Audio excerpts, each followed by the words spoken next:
બાપ બડાના ભૈયા સબસે બડા રૂપૈયા. જો તમારા પિતા પણ કમાતા ન હોત તો શું ઘરમાં એમની વેલ્યુ હોત?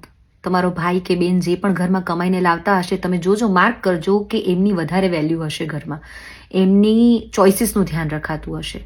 સમાજના કોઈ પણ ફંક્શનમાં જાઓ, આગલી હરોળમાં કોણ બેઠું હોય? જે સૌથી વધારે રૂપિયાવાળો વ્યક્તિ હોય એ, અથવા તો એણે સમાજને દાન આપ્યું હોય, અને રૂપિયાવાળો હોય એટલે જ દાન આપ્યું હોય, અથવા પછી એક્સ્ટ્રા ઓર્ડિનરી ટેલેન્ટ ધરાવતું વ્યક્તિ કે જેણે કંઈક સિદ્ધિ હાંસલ કરી હોય, એ વ્યક્તિને આગળ બેસવા મળે.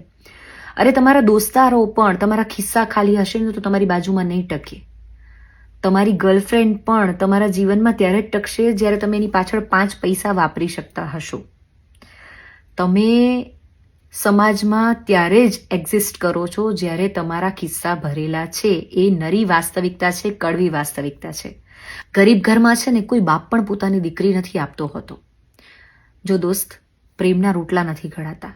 તમે ગમે એટલા લાગણીશીલ વ્યક્તિ હશો, કોઈ વેલ્યુ નથી. રૂપિયા છે તો તમારી વેલ્યુ છે.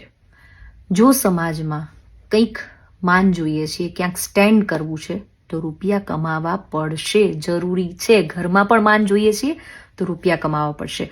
આ નશો જે છે ને રૂપિયા કમાવાનો, એ તમને બધું જ ભૂલાવી દેશે.